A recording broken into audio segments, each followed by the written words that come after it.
The first item on our agenda is the approval of the minutes from the May 23rd meeting. Are there any corrections or additions to the minutes? No? Hearing none, do I hear a motion to approve the minutes? I'll make a motion, we approve the minutes. Do I have a second? I'll second that. Great, we have a motion. All in favor, say aye. Aye. Aye. Minutes are approved. Moving on our agenda, we have an introduction of visitors at this point. And I think the last time I was here, we actually went around the room and had an opportunity for everyone to say hello. Yep. So if we could start. I'm Ken Burns. I'm representing Chief Myers today, the Division Chief of Medical Services and Training.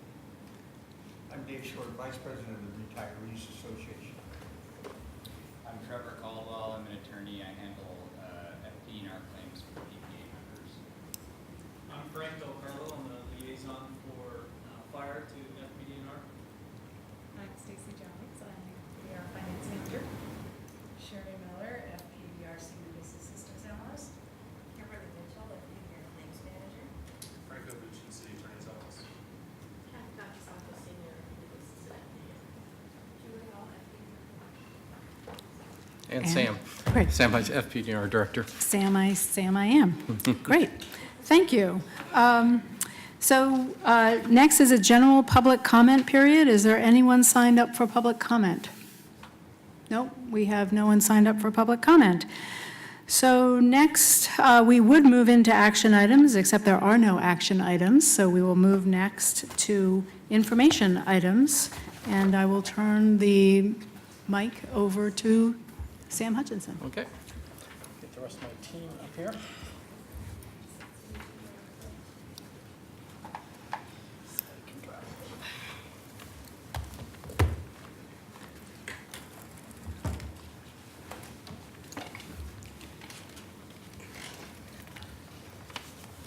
Okay, we're here today to present the annual state of FPDR for the fiscal year of July 2016 through June 2017. So our goal is to provide you and the audience with an overview of what's happened to FPDR and with the FPDR fund over the past year, as well as showing you how various activities and actions have impacted the fund. Presenting with me today, I'll reintroduce, we have Kim Mitchell, Stacy Jones, and Sherry Miller. Each of them will have a section to present to you. And as we present, please ask questions. We'll be happy to answer any of they are, and that's where we get some of our best discussion is when you interrupt us to ask questions. Appreciate that. Okay, next slide. Okay, so what happened this year? Let's go through a list here of several things that have gone on. So we've had the final resolution of nearly all legal actions against the FPDR, against the fund and FPDR-related city grievances. I always joked when I came here, I had 6 or 7 of these things sitting on my agenda, and over the past 4.5 years, we have settled almost all of them, and I think we have just a few tail end of some of these coming out. So it's been pretty exciting for us and a relief that we've gotten through all of these and settled or taken some kind of action on them. And at this point, there's nothing new that we see on in the wings, and there's nothing really big happening right now as far as lawsuits or grievances. Over the year, we've onboarded 3 trustees. 2 of you are here. Brian is not here yet. We created a Board of Trustees handbook, and we created a trustee orientation program, an outline. Interestingly, the board has been in existence since 1945, never has had a formal handbook, so we felt one was needed. And actually, the city's requesting that all boards and commissions have their handbooks, so I was already ahead of the game with that one, creating it, so that's good. And if I could say, it was very helpful. Okay. Thank you. Thank you. City Council approved some charter changes this year for the final pay and alternate payee. Both of those are a result of some grievances. And they also did a housekeeping of getting tax remedy on board. We've been administering that for, decades now, and never had it in the charter as a benefit that was people were eligible for. So this is just a housekeeping to get it put into the charter. The IRS tends to have all benefits that we pay out of the fund in our charter. on the plan document. And then we did some upgrade to the actuarial assumptions, and we reworded the assumptions such that we don't have to, every time they change, go back in and re-amend the plan. We restructured the finance and disability teams. You'll hear a little bit about that as we go through. We took advantage of some retirements to move some stuff around and reset some of the work that we had done or are doing. For the next slide is what we also did this year is we approved and extended some contracts for IT services and our actuarial services. We also extended the interagency agreement with OHA for the appeal service they offer for claims. And we extended the office lease for another 3 years plus some 6-month extensions onto that. We rolled out the Fpdr member portal to all active members and retirees. You'll hear more about that later. That's a big increase in the service that we've offered. We've continued equity activities to increase awareness and inspire diversity development among our staff. We're continuing to do monthly activities with everybody, just trying to keep that in focus with what's happening. And then we continue work on the Fpdr continuity of operations plan. We've put an awful lot of time in this, and we will continue to do it and build upon it and develop it further. If there is a big major event such as an earthquake or something else that happens, Fpdr is pretty much going to be on our own because the city is going to put resources, marshal resources to keep the city operational and looking out for the citizens of the city. We are going to have to continue to look out for the retirees and our disabled members. So we have a very detailed plan in place. We're going to continue to make it more and more detailed over the years such that we can try to operate almost completely independently of the city if a big event happens. Do you present to the COOP plan for FPDNR to PBEM and have it reviewed as part of that city process? They do look They at do? it, yes. Okay, yeah. They have standards that we follow and some outlines. We always get maximum rating on ours because ours is very detailed with it. Like I say, we want it that way because we're going to have to fend for ourselves, so we better know how we're going to do that with that. And my goal is maybe sometime next year in one of the meetings is to give you all a quick high-level overview of what the plan looks like with that. Okay, so the next few slides are on key performance measures. And these are performance areas that aren't necessarily impacting how many widgets we produce or how fast we produce them, but these are key measures of things that impact the fund and impact or are important to our stakeholders and taxpayers. So that's why we go with our performance measures this way. So the first one is percent of workforce on disability as of June 30. So it's a snapshot one time a year. And you can see we're hovering anywhere from a little over 4% to just a little bit above 3%. I feel that this is pretty much going to plateau, and we may see it seesaw a little bit. So I expect that we're going to continue to bounce around the 3.5% to 4% level going forward. And just as a reference for in 2005, 2006, it was 9.5%, and that was before the major reforms went through on the disability plan. And so I think what we've done is we've come through and implemented all the reforms, and we're now hitting, I think this is just going to bounce around in here. So we're not looking to make this go any lower what it is. And basically it is how we do this is just through, it's a well-written plan. We administer the plan as written in the administrative rules and the charter, and we make some very good investigations and very good claim management to assist people to get back to work. What was the year of that high claims?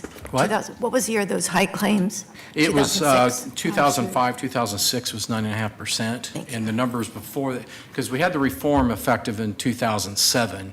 And so that's where you start the decline, and you can see where it's leveled out about where we're at now, that you were clear up in the 7 to 9% Okay, thanks. prior to the reform.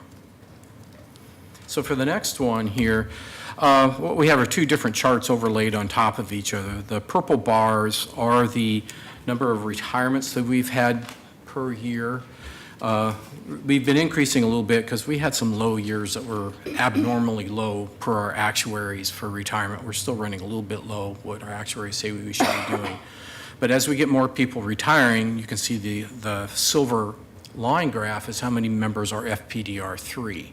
So obviously, as you get more retirement, you'll see the FPDR 3 graph go up. And right now, we are over a third of our membership, which means over a third of the sworn firefighters and police officers are now FPDR 3. And that means they've been hired since 2007. And now you'll see this on the going forward is because the FPDR 2 fund funds the people in the purple, or OPSERP gives the pension for the ones represented by the silver line. Can I ask you, and I Yeah. think I know the answer, so you're not including any of the police officers that are retiring, coming back on the rehire program? They are. They don't fit into any of this? They do. They are considered retired. Okay, So but they're they not should- in the percent of FPDR 3 workforce? No, because they're not a member of, the rehires are not a member of FPDR, so they aren't showing in the purple graph, which is basically FPDR 2 retirements, or the silver, which is FPDR 3. They are outside. So they would be on a city graph somewhere? Yes, somewhere. Okay. Or a PERS graph somewhere. The key performance measure here for most of you should, well, if you, in January, you saw this graph before. This is the levy analysis and our market value rate. And so we published 2 lines on this chart. One is the 50th percentile, which is pretty level. And you'll see the high point is $1.37 per thousand of real market value. And then the 5th percentile, which isn't quite what I call a worst case scenario, but more of a realistic worst case scenario of going up to a high of 260. The advantage, the part about this is in prior years, it went up to 290, which is above our 2.8 that we're allowed to. So there was some concerns. That does not appear to be a concern at this point. But we continue to watch this because we're on that green line pretty much right now because the economy's doing well, property taxes are doing well, City of Portland's doing well.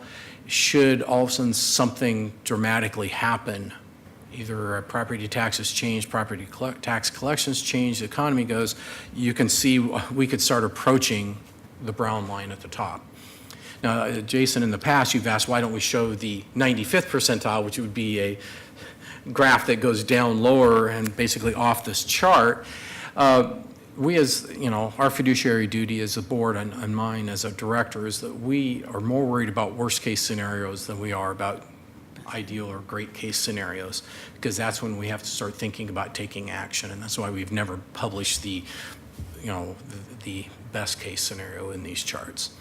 And the reason I brought it in the past is just to keep everything in perspective. Yeah. The sky is falling is a scenario that people use every now and then, and also the grass is greener sometimes too. So I just like to keep it in perspective. Yep.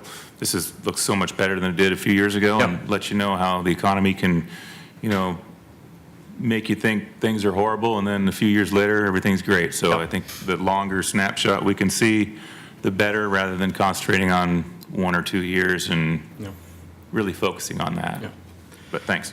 And you see the peak happens in about 17 years. And you'll see this in a slide, my second presentation, is roughly where we hit the point where almost all the FPDR2 members have retired at that point. So the FPDR2 liability begins to decline over time. That's the inflection point. Yeah, Where it changes. for the two. And so that's where you see it here. So the closer you get to that 2034 date, and you can keep this sort of worst case scenario below 280, you'll be doing well. Because as you get closer, the odds of us hitting 280 are lower and lower and lower. Yeah, and it's good to point out because that chance is only happening at the peak of this problem. Yep. I mean, if everything happened to line up at the exact perfect time, that's when you have a problem. But it's going up, and if you were to continue this graph, I don't know if you have that, where it ends up, it'll probably fall in line with that green line at some point. It'll still be, it will go down as the FPDR2 liability goes down, but eventually when FPDR3 fully takes over, it'll begin to climb a little bit because it would reflect your PERS contributions. As your PERS contributions begin to increase, that will bringing that line up. But that's going to be way out into the future. That's going to be declining steadily for probably about another 30, 40 years after this until you finally get to the point where almost all the FPDR2 retirees or survivors have died, and then when it totally becomes a reflection of our liability for the PERS contributions. The next one here is administrative cost of total budget. So these are costs that aren't attributed to any part of the program, so these are just general overhead costs, and it's pretty darn low. I mean, for an operation that we run, having an overhead of about 1.4% is darn good with it. We do run efficiently on what we do. I think everybody works as hard and wants to make sure they do everything effectively as possible. And we, as a management team up here, talk a lot, should there be any costs coming through with it. So we just continue to manage costs and the work that people do, and we'll continue to keep this about that same level. The high at 2.2% was because of the big legal settlement that couldn't be attributed to any of the programs, so that came out of our just general overhead budget with that. Okay, the next slide, I think that goes to you, Kim. All right, well, thank you, Sam, and trustees, I appreciate the opportunity to discuss the disability program and what's been going on this past year. So we'll begin here with slide 8, which is the number of claims filed, and here we're seeing that we've had a decline in the number of claims filed from the prior year. Notably, police has had a decrease in the number of claims filed this year when we look at and compare to last year. One factor that's likely contributed to the decrease in the number of police claims, according to conversations I've had with the Bureau, is a reduction in the number of injuries caused by altercations. We'll look at those numbers in more detail in a subsequent slide. Fires also had a slight decrease in the total number of claims filed this year compared to last year, and they have continued to decrease the number of claims filed each year since their peak in fiscal year ending 2014. Portland Fire and Rescue and Fpdr have partnered with in loss prevention efforts, such as the Stretch and Flex and Stability and Mobility Program. And while we don't have the data linking the reduction in the number of claims filed to the program specifically at this time, we're still working to gather that information. It does appear that the Portland Fire and Rescue Organization has made strides in their overall efforts to reduce claims. So next, we'll look at the disability program approval and denial rates. This year, we've had 91% of our claims approved, 6% were denied. There's a 3% remaining, and those are for claims that have been withdrawn by the member or were incomplete in their claim filing. One of the things that we strive to do, is really important to us, is that we get the claim decision right, regardless of how it impacts this number. But on average, we're denying about 5% of the claims if we look at the numbers over the last 5 years, and have an approval rate on average of about 92%.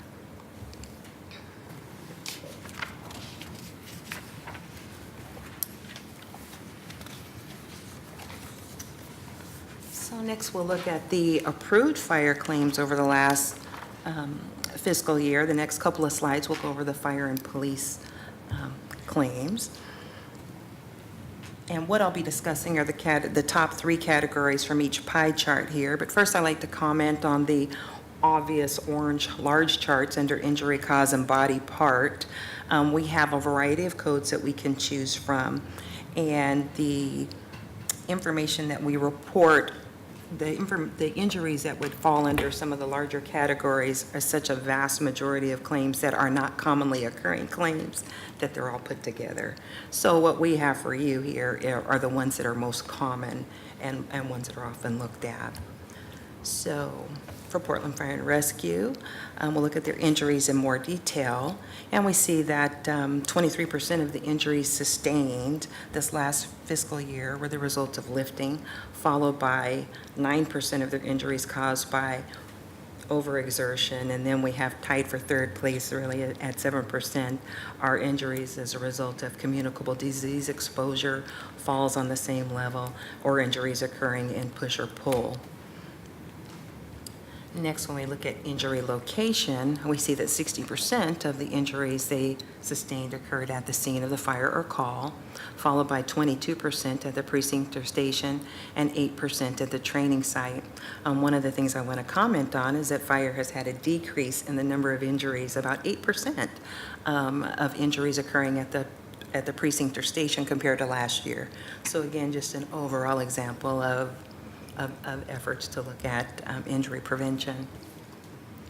When we look at body part, we see that 25% of the injuries occurring to the back, followed by 16% to the shoulder and 9% of the knee. And this is attributed quite often to just the lifting of patients and the things that they're doing when they're out at the site, at the scene of a call for citizens.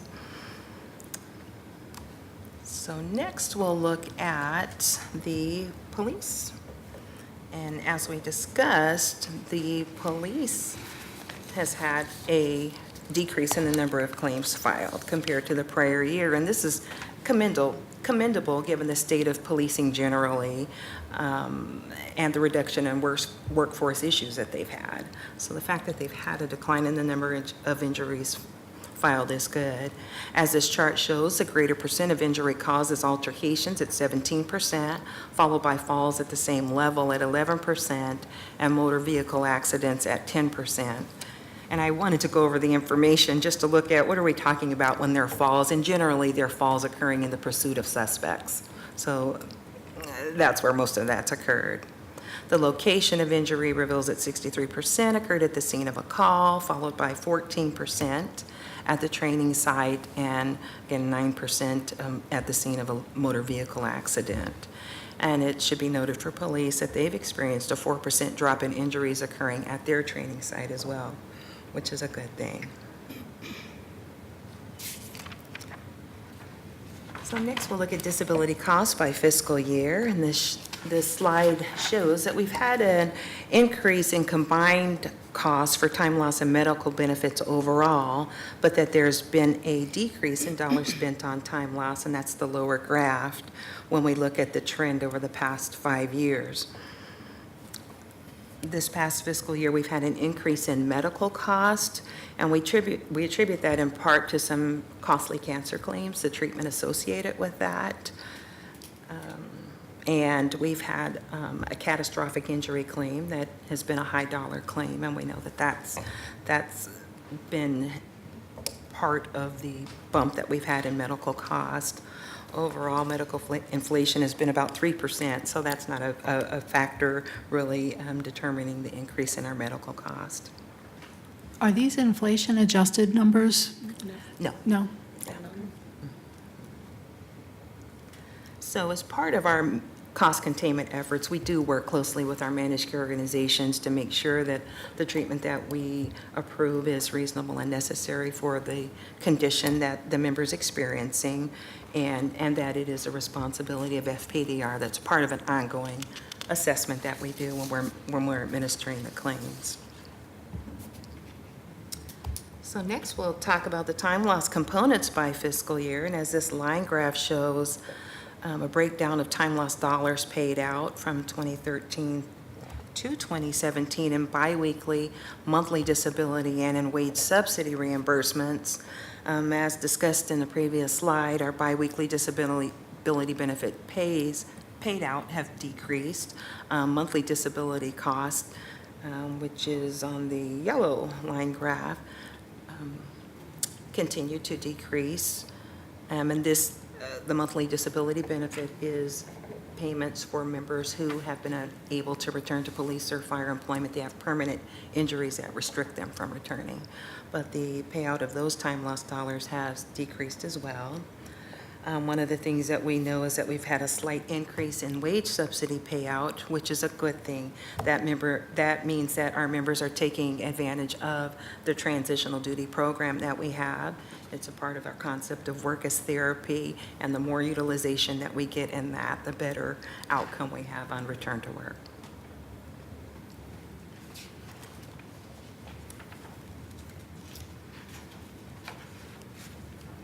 So next we'll do our medical savings, and this year Fpdr saved $2.1 million, or 43% of costs billed for medical treatment. The savings breakdown shows that 40%, or $1.9 million, was saved as a result of our utilization of the Oregon fee schedule, and another 3% of savings resulting from discounts that we've negotiated with one of our MCO providers. What is the Oregon fee schedule? The Oregon fee schedule is a fee schedule promulgated generally by the Workers' Compensation Department and the medical community, and we get to take advantage of that fee schedule when we're looking at bills received. All right, thank you. Yeah, it's like the sticker price. Yeah, Yeah, that's a good savings. So next, we'll look at our days to claim decision, our next slide, and this is often a topic of interest. As this slide shows, about 65% of the claims filed were decided within 1 to 30 days of claim receipt, which aligns with our efforts this past year to make decisions as soon as possible after claim receipt. We understand that that the decision process can sometimes be a little challenging, so we're working hard to make sure that we get as much information in and can make a decision as soon as possible so that our members can focus on their treatment and their recovery from injury. 28% of the claims were decided within 31 to 60 days. 6% of the claims were decided within 61 to 90 days, and 1% of the claims were decided after 90 days. And that has happened in the setting of really medically and legally complex claims. There are oftentimes claims where it really is hard to determine whether or not the condition is work-related. We require medical experts, and getting all of those parties together in time to make a decision is sometimes a challenge. We work very hard to reduce that number, but it does happen from time to time. That's a pretty significant improvement in the under 30 days since Yes. last year. What would you say is the biggest reason that enabled you to make that A real improvement? focus. A real focus on the part of the staff, on the team overall to get those numbers up. Just an understanding that that is part of our customer service to our members, is to make those decisions as soon as possible. That's impressive. Thank you. I will say that was a rather eye-opening chart if you look for last year, because it didn't match the trend. And so Yeah. and Kim and I had quite a few discussions Yes. on things, what we were going to do, and she worked well with her staff to get it back to where it belongs.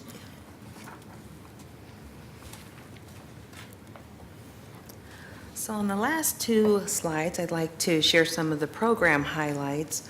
Often there's a focus on the process leading to the acceptance or a denial of claims, which can be challenging. But I'd like to just share a little bit about what goes on in the processing of a claim. Everyone will likely recall the October 19th natural gas explosion. This was a horrific event, and that single-day event resulted in injury to 9 of our plan members, 2 police officers and 7 firefighters, one of whom was injured catastrophically. Our team approach to adjudication of these types of claims is kind of to hunker down, work with everybody to get information as quickly as possible, and to really foster the relationship between ourselves and the members during what is really a challenging time in their lives. One of the things that we did as part of our outreach was to just go to the hospital and visit the member, introduce myself and the senior analyst who was going to be assigned to the claim of one of our members who was injured catastrophically. We want them to know that we're here for contact and not to feel like they have to go between different people to get answers. So we provided them a little nice portfolio of contact information and just made sure that they were informed about what the process would be and that we're here through the whole process, and that process continues today. One of the other things that we do for members who are catastrophically injured is we hire a nurse case manager, and she is one that we've used pretty consistently. The members really appreciate her work, and she specializes in catastrophic injury care. And what we do in collaboration with the nurse case manager is we meet with the attending physician and member to ensure that the continuity of care is there, certainly during hospitalization and even after discharge. It's really important. I don't know if anybody's had family members or people in the hospital for serious illnesses or what, but that connection between leaving the hospital and home can be very challenging, and we like to work to make sure that our members understand that they're going to be cared for when they get home. And that includes a home evaluation, just to make sure that they don't have stair issues or other issues of entrance and egress from their home that are a problem, and to make sure that their recovery is best supported at home as they continue to work through their injury. We look at transportation needs and therapy needs, so the whole gamut of needs that would be expected to occur from somebody who's been catastrophically injured and coming home are looked at and worked through. And so coordination and administration of all the claims, and I just discussed a scenario where someone was catastrophically injured, but we work to make sure all of our members who are involved in these injuries, you know, there's some that are more grand than others, but every injury is important and every injury can impact a person's life. And our team works really hard to make sure that we're communicating with them and that they know what the process is and what's expected. One of the things that's important too is that when our members are injured, we do look to see if and make sure that we determine whether or not there's a subrogation potential. In the case of our firefighters and police officers injured in the natural gas explosion, notice of lien was given to the insurers of the persons or entities that we believe caused the injury, and we're going to continue to pursue that. Many of them are still in the recovery phase, so we don't have anything final yet, but it is a work in process.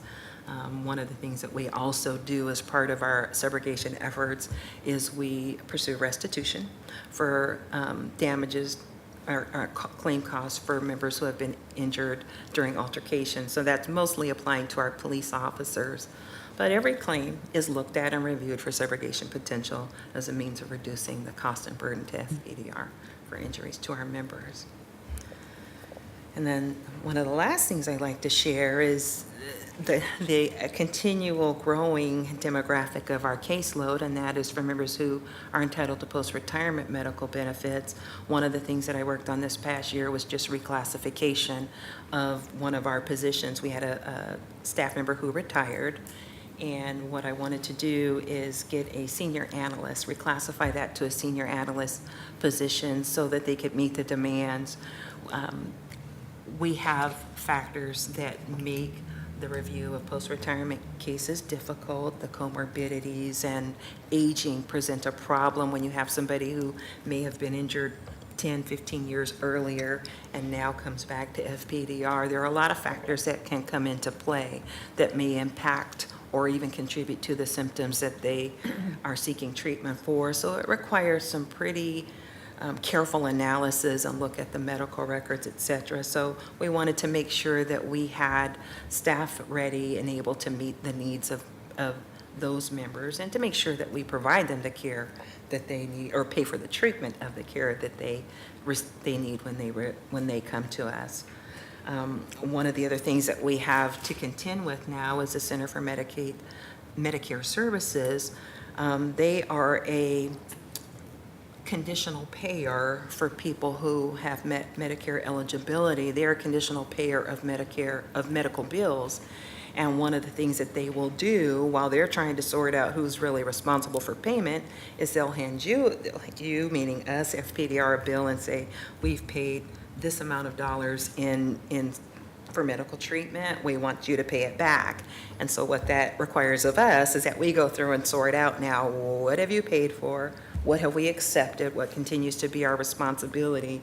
And we were thrilled to successfully defend against a demand that we pay them $28,000 for payments that they made on a claim that after we investigated and looked at what we approved, it wasn't our responsibility. They later agreed, but when you get that demand, there's a time frame associated with response, and if we don't do that, we can be penalized. So it's an important aspect of the claim work that we have to do for post-retirement benefit cases. And then there is just that added component of review that has resulted as a result of the city's rehire program. Often people who have retired and been rehired may experience symptoms, and they may think that it's related to a prior approved claim. And we have to do the evaluation and work to make sure that FPDR continues to be responsible for the treatment that they need. And all of this is going on while we work to make sure that there's no stop in treatment by doing a coordination of benefits and other things while we're doing an assessment. So this has been something we saw coming, and it's here, and we're ready for it. But it's been a challenge in some ways, but making sure that we meet the needs of our members has been really important, while we, again, look to make sure that we're only paying for what we're responsible for. So. And let me make a comment here for the rehire program with it, is since they are retired from FPDR, the only benefit to somebody, if they've been rehired and has what they would call a re-injury of an old claim with us, is all they can get from us is medical. We do not pay for time loss.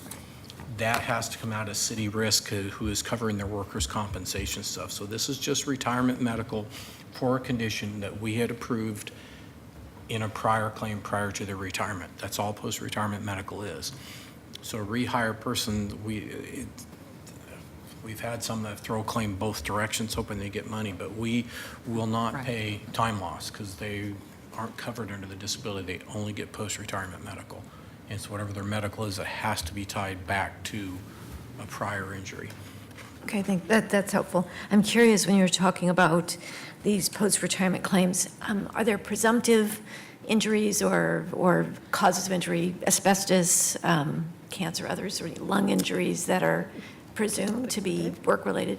You know, they're the whole gamut of claims. It can be anything from a back strain to somebody with a surgery to cancer. So it's any claim that was approved before they retired. They are eligible for that benefit. And what if it was? Actually, there are some, one or two cancer presumptions that they can file the cancer claim. Yes, that's true. After retirement. Afterwards, Yes, and they can even that's be right. retired Thank when you, they Sam. fire it. So there's just a few cancers that they can do that, but for the most part, like Kim has said, has to be tied back to a prior approved claim. Okay, thanks. Yeah, so that's all I have. Very helpful. Thank you. Thank you. Thank you. All right. If you have no other questions for Kim. In addition to finance, I manage the pension program, which I'm just going to talk briefly about today. So on this first slide, I wanted to show you all these. This is the number of people who are receiving a pension check, and that could be a retiree or a surviving spouse, as of June 30th, each year for the last 5 fiscal years. And then I've broken it out into 2 groups, FPDR1 beneficiaries who are in gray and FPDR2 beneficiaries who are in purple. I think the first thing that jumps out is that the pension population has been growing, especially over the last 2 fiscal years. It grew 1.8% last year and 1.4% the year before that. I think that reflects the high number of retirements we had in the last 2 fiscal years, and I will talk about that a little bit more on the next slide. But I suspect that mortality is also a factor. As we heard from Milliman in January, folks are living longer, which is a good thing, particularly male retirees, which are obviously a big component of this group. So I suspect we are seeing a little bit of that mortality decrease, actually. Well, I guess that's not true. Mortality is 100% at the end of the day, but longevity increase. I knew what you meant. Mortality is always 100%. But I think in this graph, you can also see the shift, the continuing shift to a primarily FPDR2 retiree population. The average age of an FPDR1 retiree is 83.4. The average age of an FPDR2 retiree is 66.2. So obviously, mortality is a big factor in the FPDR1 pool. It is not yet a significant factor in the FPDR2 pool. And the FPDR2 pool is constantly getting an influx of new retirees, because everybody who retires right now and for a long time to come is an FPDR2 member. So you can see at the beginning of this 5-year period in fiscal year 12-13, about 1/3 of the retirees were FPDR1s, and now here in the last fiscal year in 16-17, we were closer to 1/4 in that. So the combination of those 2 factors, the growth in the retiree population and the growth in the proportion of the retiree pool who are FPDR2, are driving up costs. Obviously, if you have to pay more people, that's going to cost more. And the FPDR2 pension is larger than the FPDR1 pension as well. So on this slide, you can see those two things happening. I said we would talk a little bit more about retirements, and you saw this earlier on Sam's slide. But I think that part of the reason that the pension population is growing is because we had higher than usual number of retirements in the last 2 fiscal years. This shows service retirement, so that excludes folks who retired from disability or from vested termination. So these are retirees from active service. It's kind of interesting that it was exactly 57 in the last 2 fiscal years. Truly odd. And retirements, there's a lot of volatility in retirements. They bounce around a lot if you look at a 20-year path. But the last 2 years have been much higher than the previous 3 years. We spend a lot of time trying to analyze the psychology of when folks decide to retire, but I think at the end of the day, it's more about underlying demographics than anything else. There was probably a retiring bump 25 to 30 years ago. Folks may have been older at higher 25 to 30 years ago. But I think there are also, and this is anecdotal, but we notice pull factors, things that pull folks into retirements. That's usually connected to a good economy. When the stock market's doing well, folks' deferred comp and Viva balances look better. I think folks are more comfortable with retirement. And the strength of the secondary employment market, our retirees are young, and many of them do go and get other jobs. And when they're readily available, that encourages folks to retire. And of course, there are push factors, and those are bureau conditions, contract conditions, turnover at the top of their organization, the political environment, uncertainty about labor contracts. All of those are things that can push people out the door. So all or none of those things may have been going on for the last 2 years, but those are some things that may have been going on. What I am confident contributed to higher retirements in 16-17 is, number one, the return of the 27 pay dates to the final pay calculation, which was available again for the first time in October of 2016, and police's retire rehire program. We had 12 retire rehires at police in fiscal year 16-17. So if those folks hadn't been part of this 57, we would have seen something that looked more like the prior years. I think it's interesting to think about police versus fire. In the sworn population, fire is about roughly a third, a little bit more than 1/3, and police is about 2/3. So in 3 of these years, in fiscal year 15-16, 13-14, and 12-13, fire is definitely overrepresented in the retiree pool, which is interesting because we do have a little bit of a retiree bubble built up at fire. Fire employees are working longer than our last experience study would predict, both in terms of age and years of service. So we may be seeing a little bit of the air coming out of that bubble. It's still there. Every year when we're doing retirement projections, we have a lot of fire employees who we assign a 100% probability of retiring next year because they're so far past the point at which we actuarially would have predicted they would retire. So it'll be interesting to see if that's just a new trend at fire or if we sort of see that bubble burst over the next couple of years.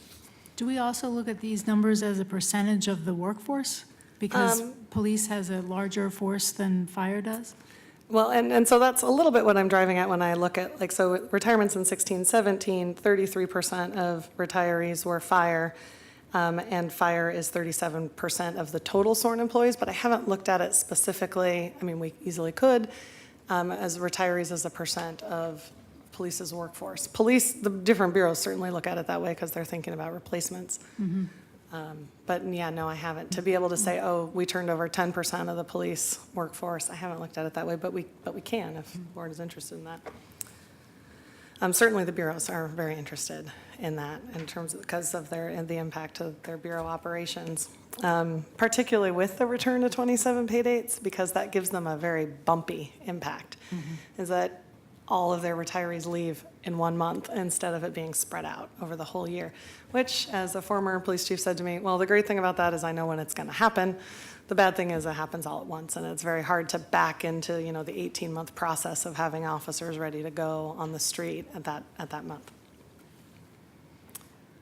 This slide, I know this seems a little strange when we're talking about a pension program, but bear with me. This shows the active membership. So these are working members as of June 30 each fiscal year for the last 5 fiscal years. Again, broken it out by tiers, this time by FPDR 2 versus FPDR 3.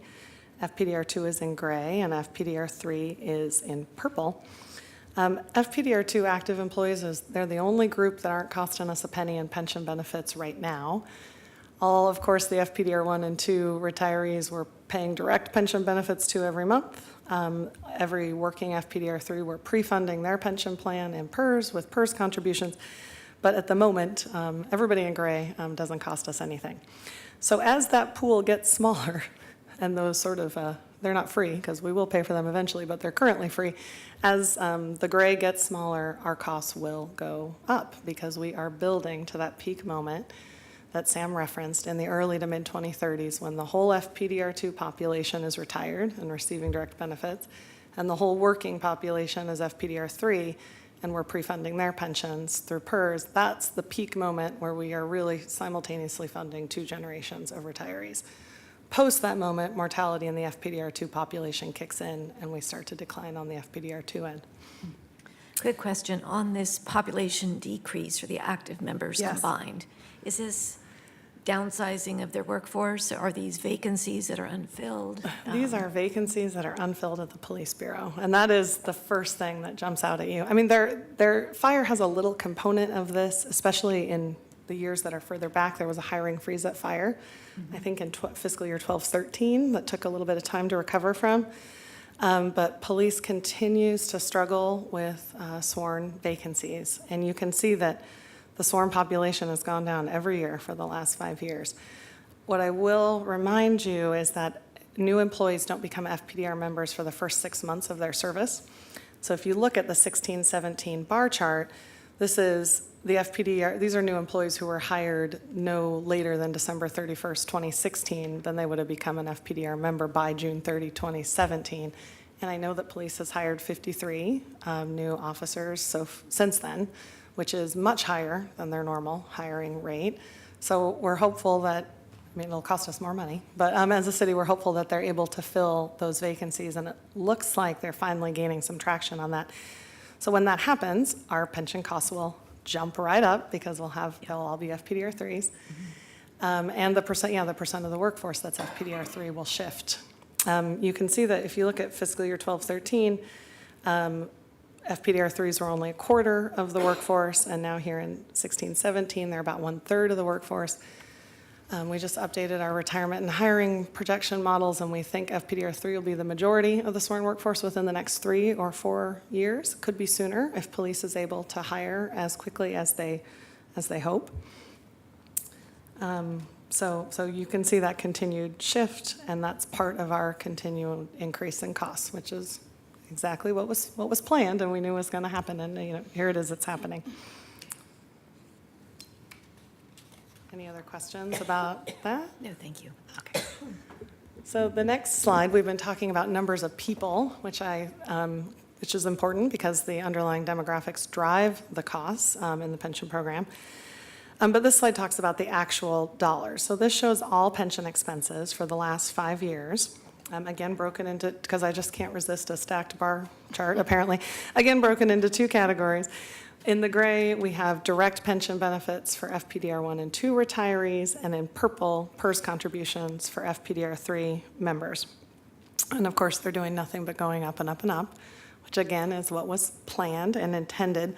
And of course, both of these would go up in a nominal sense, even if nothing was going on, because we have wage COLAs and pension COLAs. But things are not static. They're increasing far above and beyond inflation because of the other things we have going on that I've been talking about. The direct pension benefits, that pool of people is still growing. It's increasingly FPDR2 with their more generous pension benefits. The PERS contributions will grow as we have more and more FPDR3 members and as PERS contributions continue to increase. PERS contributions have increased, I think, continuously since I've been with the city, and there's no end in sight to that. Now, those go up every 2 years by the biennium, so it's a little more bumpy, but that's also a major factor in increasing PERS contribution costs. And I think in the last fiscal year, in 16-17, when we had really unusually high growth, 6.6% overall.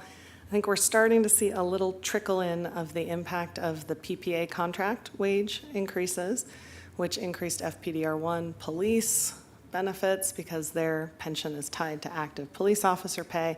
It's trickling in on the FPDR2 retirement side as those folks have higher final pay.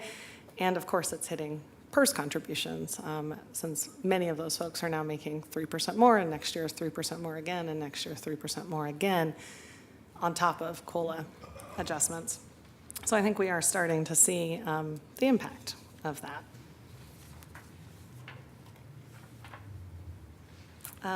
So those are kind of the broad numbers that I hope help you get your arms around what's going on in the big picture with respect to pensions.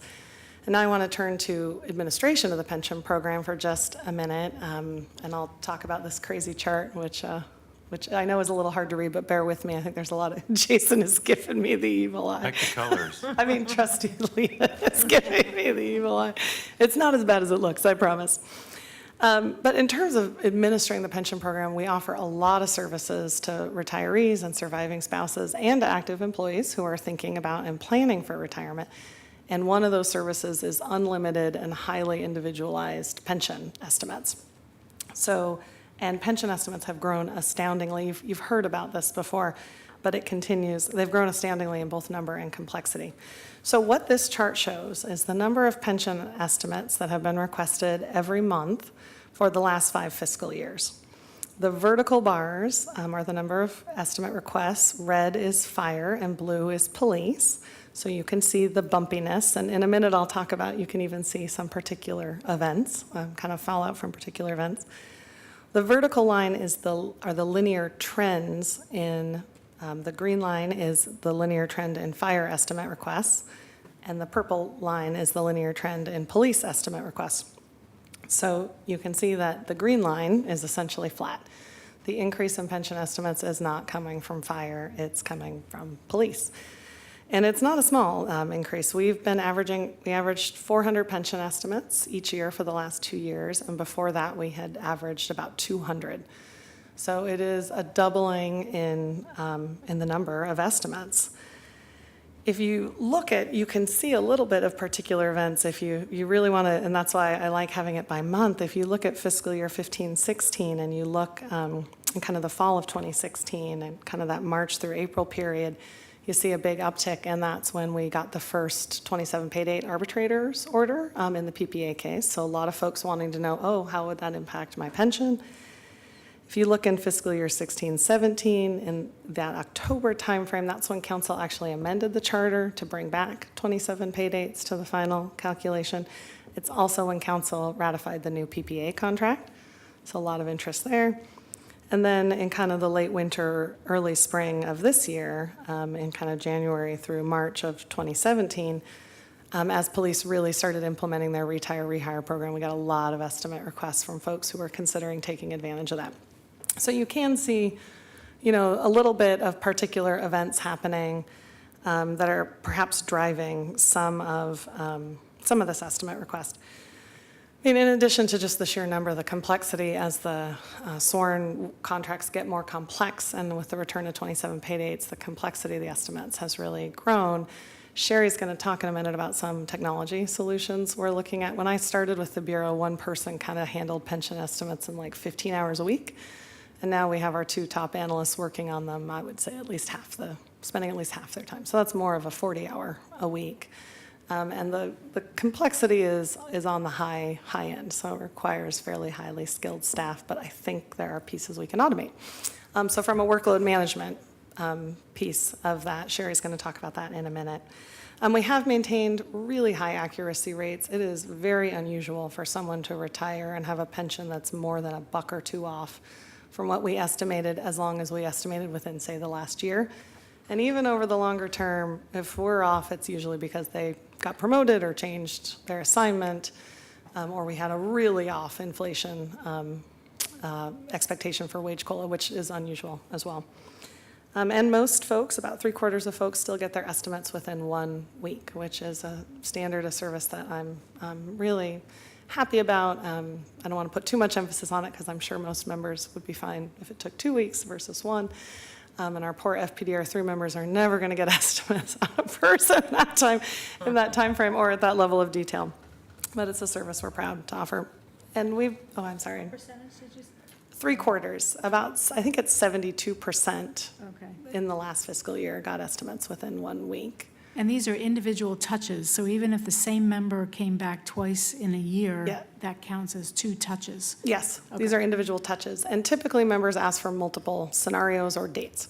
So they usually say, oh, I'm thinking about retiring sometime in the next 5 years. These are the 3 dates I'm looking at, and also what would happen if I got promoted, or I worked night shift, or I changed my standby assignment, or Hence the complexity. worked out a class as a lieutenant, or, or whatever. And it does require a pretty detailed knowledge of how, I think we know more about how police and fire pay than anybody outside those bureaus.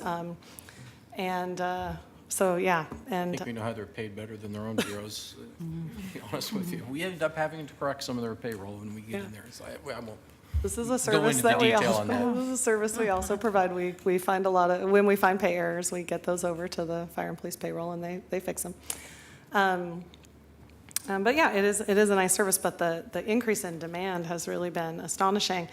We've been able to continue to manage the workshop load. A year ago, we couldn't get everybody into workshops. We started offering 4 workshops a year instead of 3, and we've been able to accommodate everybody. What we have stopped doing, that we had started doing a couple years ago, was proactively reaching out we worked with the liaisons to reach out to folks who were eligible to retire or close to eligible and hadn't had a recent pension estimate. And we're proactively offering that, and we are not doing that right now because just the self-initiated volume is so high that we can barely keep up with it. So I would like to get back to that if demand drops off. And it will be interesting to see if all these police estimates are just folks wanting to see the consequences of 27 pay dates and contract changes, or if there really is about to be a massive exodus from the police bureau. And what happens at those workshops? So at the workshops, we do a presentation explaining their pension to them and how we estimate the expenses. Social Security comes in and does their Social Security presentation. OMF Benefits comes in and talks about retiree health insurance and the deferred compensation program. The VEBA representatives come in and, because police and fire both participate in VEBA plans, and talk about how to access those benefits. And there's, donuts. Maybe if we stopped offering donuts. But it's non-customized.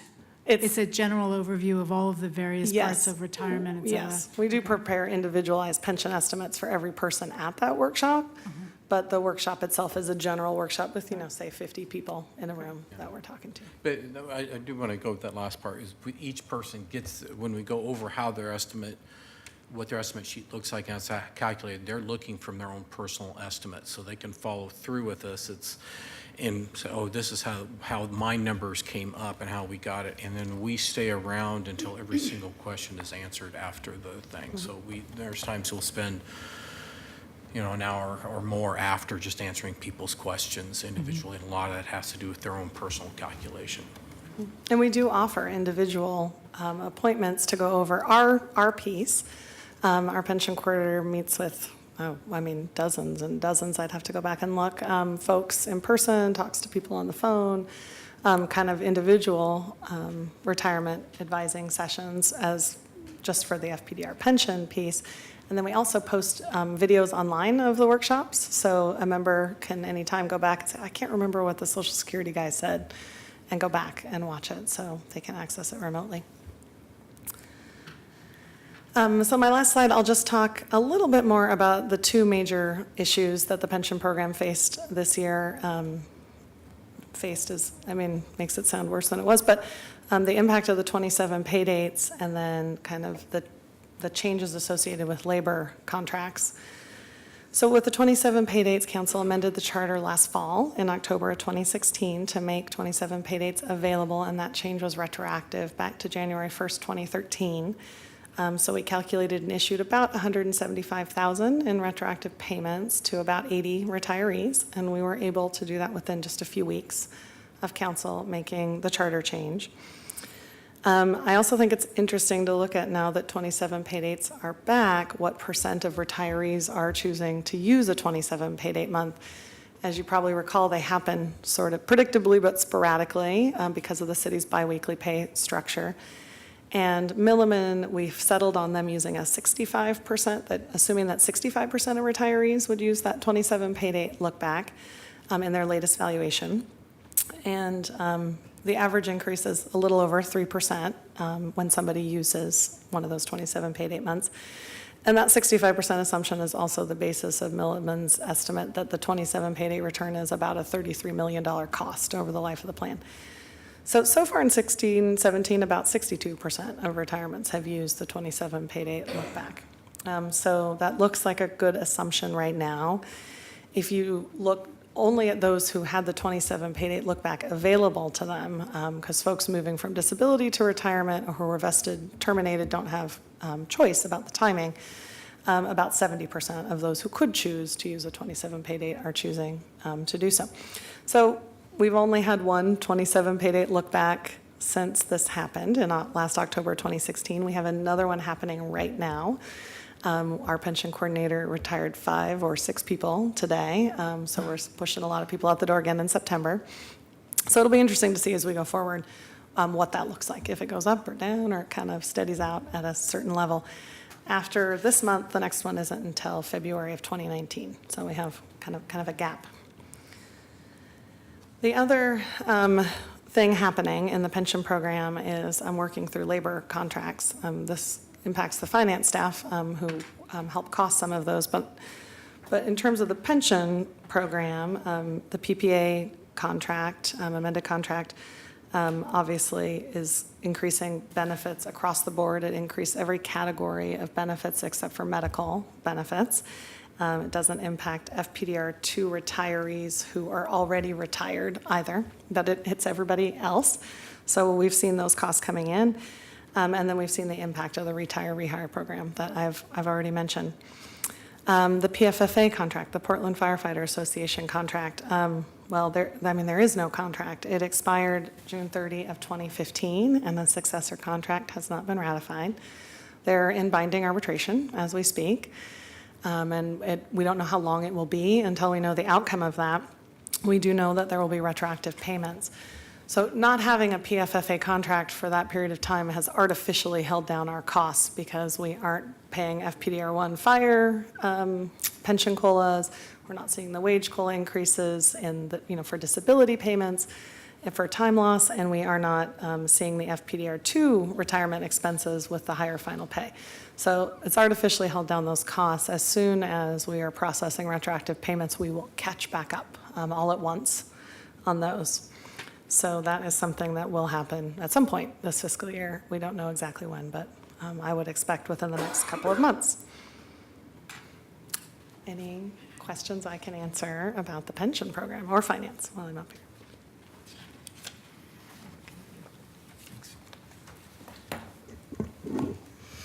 Okay, my turn. Technology. So the biggest thing that we worked on this year was implementing the phase 2 of the member portal, and that was implemented in February, and we've seen great success with that. Just for a background, we integrated the portal with the city's portlandoregon.gov website that offers a 2-factor concept in security. And as part of that project, we rigorously tested the compatibility with several devices and browsers, and had the security tested by the BTS InfoSec team. We also implemented other security measures. We don't allow any kind of duplicate sessions.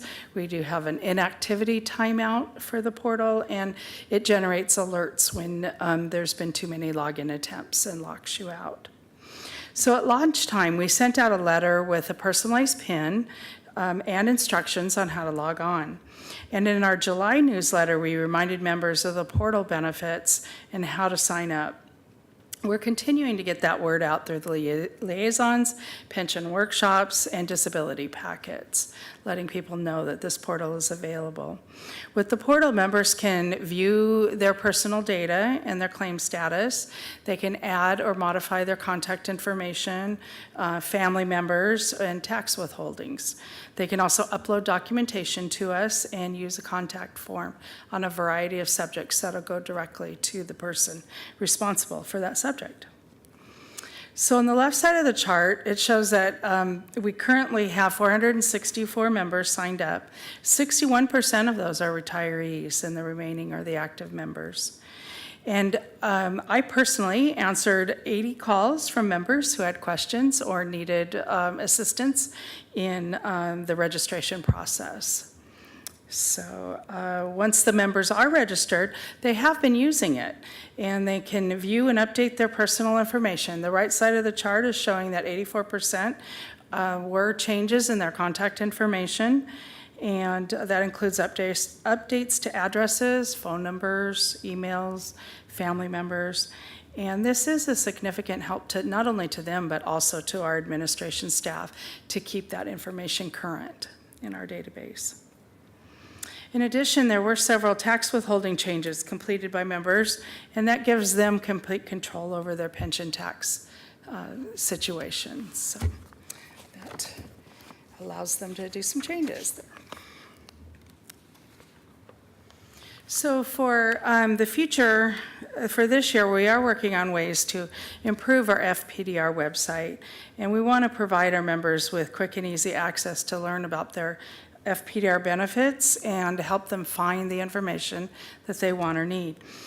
So we still have to utilize the city's overall format style sheet, so we're a little bit constrained, but we can improve the user experience. We can modify the page layout and navigation. We can update our content and forms. We can standardize our functionality and integrate the member portal more fully. And the other thing we're working on, Stacy brought up the dramatic increase in the pension estimate over the last couple of years. So we are embarking on a project to automate portions of that pension estimate calculation process. Right now it's a pretty highly manual process, and so we're looking at what we can do to streamline that. Within our database, this project will fit with our current support and development contract. So there won't be any increased cost, but we will get an increase in efficiency for the staff that are preparing these estimates. And that'll allow the finance team to continue to concentrate their outreach efforts and still providing that excellent accuracy. Any questions? How many staff do you have that are preparing estimates for all of those calls that come in? We have two people, a senior financial analyst and a management analyst with a very strong finance background. And I would estimate that they each spend about half, they're both full-time, and they each spend about half their time on pension estimates. So it's probably a 40-hour a week. That might be a little too high. We did at one point figure out how long it took us to do an average estimate, and that includes everybody, the pension coordinator who takes them in, the analyst who prepares it, and then either I or the other analyst review it to make sure that we get to that really high level of accuracy, and then the pension coordinator sending it back out, and it was 4.5 hours. So it's a pretty labor-intensive process, and there are portions that can be, you can't automate the human judgment part of it, but we can automate some of the pay pieces of it. Right now the analysts are kicking out non-pensionable pay, overtime, and the database can do that. So we're trying to automate those, get that 4.5 hours down. Mm-hmm. But we don't want to sacrifice accuracy. And I think members really appreciate the scenarios that we can do for them and our really detailed knowledge about how their pay works. And we don't want to lose that piece either. I have a question back on these same estimates. How often do you have to refer them back to the actuary for other review, or do you do 100% of the review internally? We do 100% of the review internally. The only thing we send out to the actuaries are the DRO calculations when we need to know a lifespan, issue. Okay. Yep. Yeah. Thank you.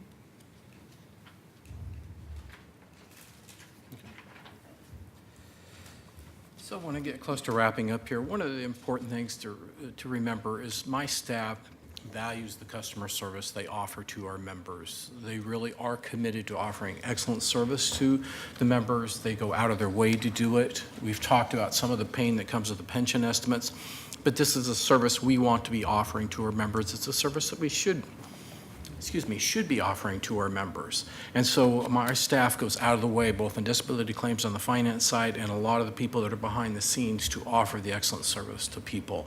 So I'd like to spend the next couple of slides just talking over some of the service enhancements, some of the service stuff we offer. Some of this will be a little bit of recap of what you heard, some of it will be new. So probably one of the big things we did this year for service enhancement was the portal that we rolled out that Sherry went over. And it's key that it's access to all devices, city, non-city pads, laptops, PCs, and many of the browsers. So it's quite there, and we're getting some good feedback from people, and we get a lot of suggestions that we add to our improvement list for going down there. And I'm impressed with the amount of retirees that are using it. That was bigger than we had anticipated with it, but that's exciting to see with it. We've had to improve disability claim timeliness. We briefly talked about that. That was an effort to, I think that the results that we had last year sort of shocked everybody that we did it, so we all wanted to get back on, let's get this back to where it belongs, and let's continue to see if we can improve beyond that. One thing that we didn't talk about is when you hear about tax offset benefits or tax remedy benefits, it's where people that are receiving a pension benefit and in the state of Oregon, you get through the state charter or the state statute that they will get an extra benefit to try to offset some of the taxes they're paying on their pension benefit. It's a cumbersome process to determine if somebody's eligible for it, so we've gone ahead and used what we call an affidavit process. We will continue to work with the state Department of Revenue to determine if they're an Oregon resident by filing Oregon tax returns, but they can also sign an affidavit under threat of perjury saying that I am an Oregon resident, and that if there's questions involved, we'll defer to that affidavit versus us either not paying them that benefit or having to put a lot more effort into it.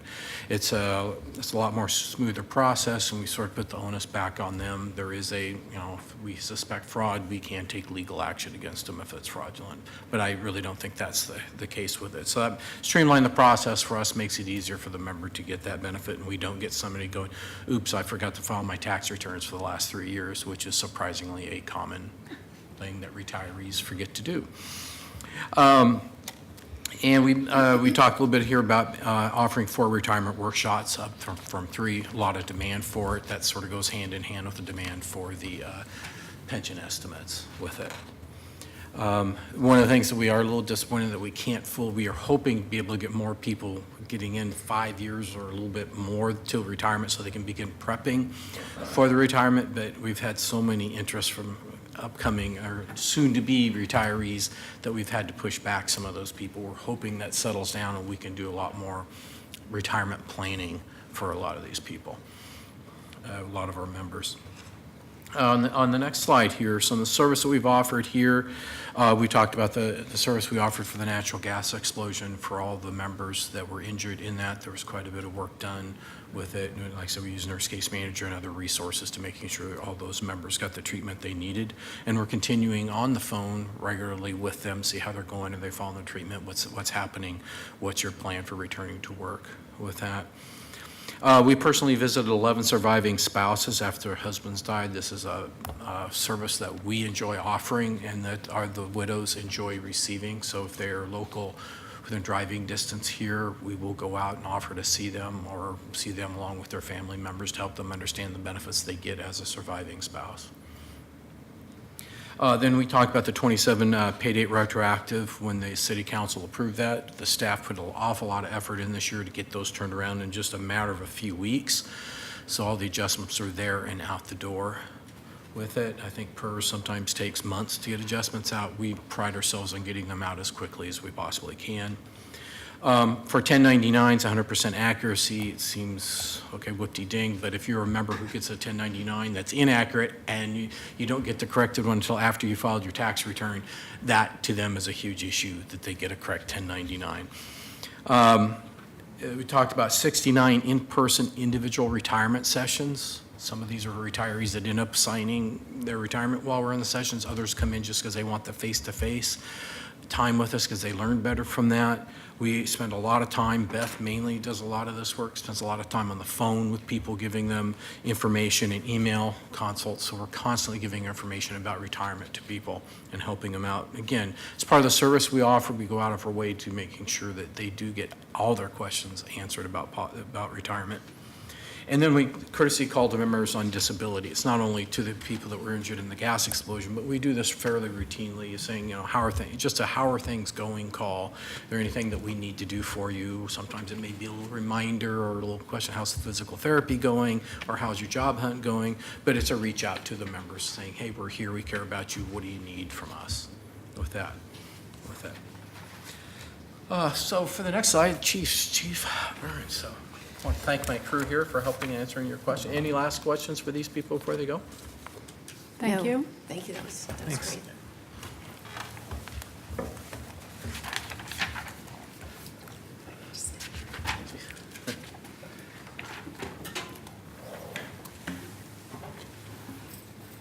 Thank you. Again, I'm Ken Burns. I'm the Division Chief of Management Services and Training, Portland Fire and Rescue, on behalf of Chief Myers.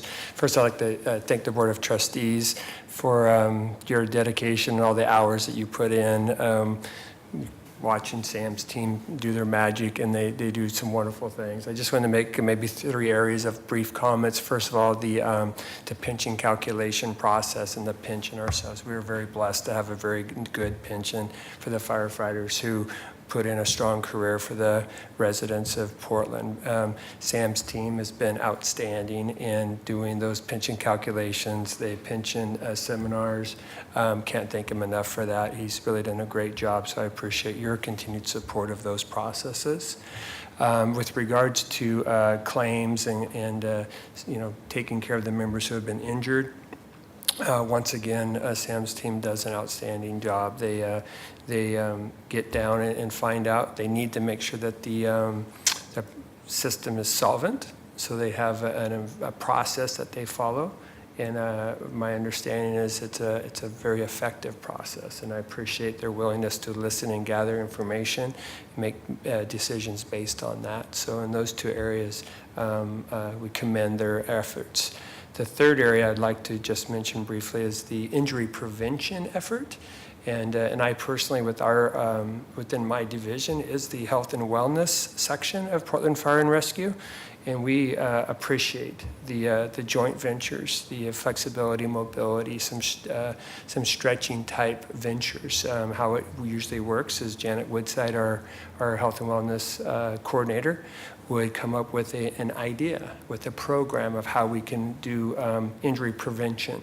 And she will then contact Sam and his staff, and she will do a presentation and to say, this is what we want to do. This is how much we would like, because always there's funding involved. And we've had 3 of those adventures.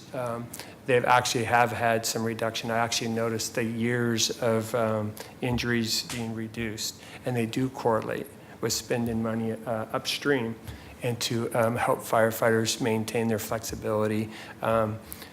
Going forward, it'd be great. We maybe see some adventures within the mental health realm to help firefighters deal with mental stress. But I did want to thank Sam and his team, and really all 3 of those areas have been an outstanding partnership. I hope as we go forward, the area that we can grow and learn and stretch together on is the sharing of the data of this is our claims today, this is what we did, what was the end result. And injuries are interesting. I know enough to know that it's very hard to collect the data because some injuries have time loss, some don't. Some don't have time loss initially, but then do later. So it's really hard to keep all the data straight. So I appreciate looking forward with working on that with Sam and his team. And again, thank you for your time. I appreciate it. I learned a lot today. Thank you. Thank you, Chief. Thanks, Chief. And Chief O'Hara from Police was unable to attend today. Okay, so the next slide, did we lose the? There we go. So we have any? Nope, okay, all the. union president said they'd be here, and they obviously weren't here. Anyway, so we'll just go ahead. I will say from the labor thing, I think we've had a pretty smooth year for the last year. You know, I get phone calls from both Alan from Firstweiler from PFFA and Daryl Turner from PPA asking certain questions. Maybe it's about certain claims or certain situations. We have a free flow discussion between us, and they know that I have an open door, and I don't think they've taken advantage of it in the last year, but in the prior couple of years where they've come in and their attorneys have come in, and we've talked over particular issues. So they know that I have an open door policy and really urge them to come in and talk or give me a call if they have any questions. And so I think it's worked well this year. I haven't seen any issues of concern with our relationship with any of the unions for the year. Okay, for the liaisons, Frank, did you want to come up?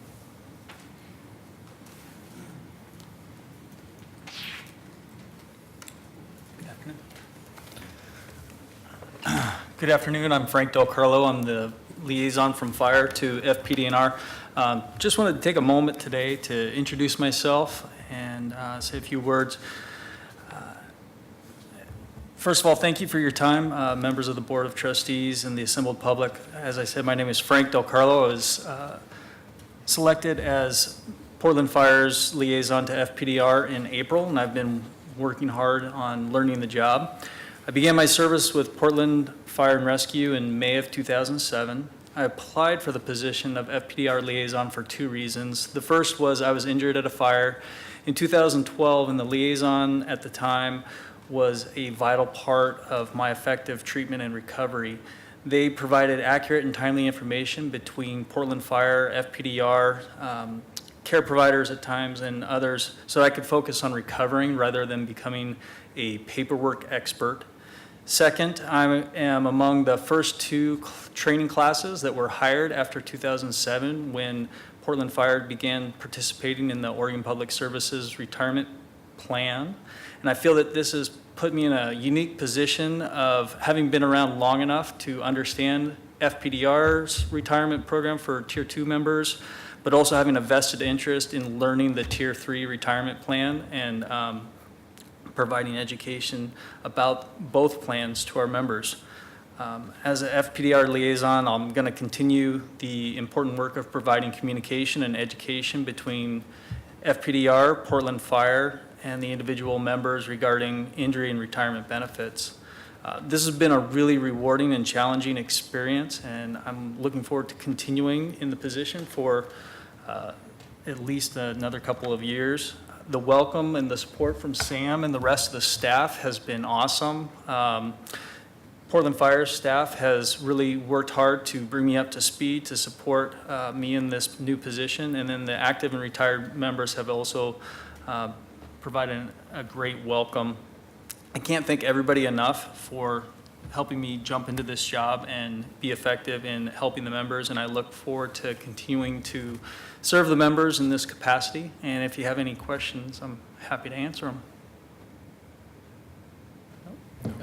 Oh, I want to just thank Frank and then Crystal Vayukala, who's our police liaison. Frank did a fantastic job of outlining the value that the liaisons offer to us. It's that connection to the members, connections to the Bureau that we otherwise would not have. And some of the members feel much more comfortable interfacing with Frank or having Frank work with us, with them, to get what we need as far as, you know, whether it's, like you said, the paperwork, whether it's help on getting the information that they need to perfect their claim. At times just encouraging the member to step forward and do some things that they need to do to help themselves recover or help them give us information that we need. It's an invaluable connection between us and our members and the Bureau. So again, thanks to Frank and Crystal for the great work they do on this. Thank you. Okay, the last one is any questions here before we sum up this presentation and start on the next one? No? Okay, great, thank you. Okay, so the next one here, it should be down on the bottom.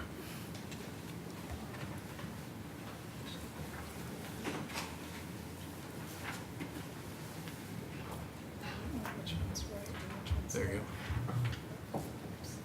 You got it, just Control L, I think will bring you up. Pencil. Yep. Make it large. There you go. Okay.